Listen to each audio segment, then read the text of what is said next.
detailed look ng Kyodan Feiying PB3. Guys, race shoes ito, pang marathon po yung sapatos na to, carbon plated shoes ng Kyodan, no?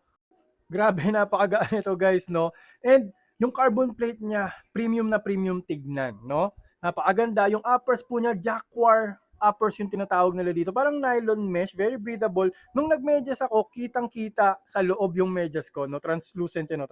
Makikita sa loob yung anong kulay ng medyas mo. Ganun po siya kanipis, kaya ganun din siya kagaan.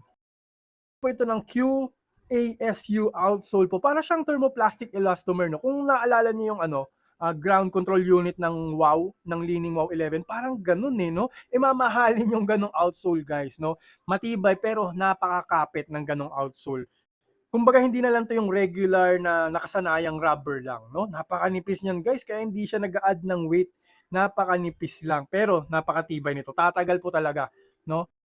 Yung midsole naman na ginamit dito guys, no, Q Kung Fu Pro. Nagamit ko na yan sa mga basketball shoes and very bouncy po talaga. Ang sarap din sa touch, oh, napakalambot. Napakaraming compression, ang ganda ng energy return, napakalupit. Para kang binabato paharap.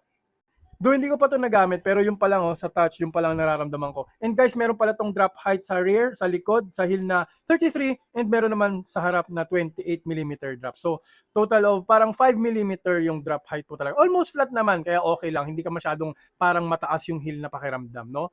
So guys, excited na talaga ako magamit ito sa gym namin kahit sa treadmill o sa takbuhan dito sa road, no? So soon, i-update ko po kayo. Pero so far, napakaganda nitong sapatos na to. Nakakagulat, pati pala sa running, panalong-panalo yung Kyodan, no?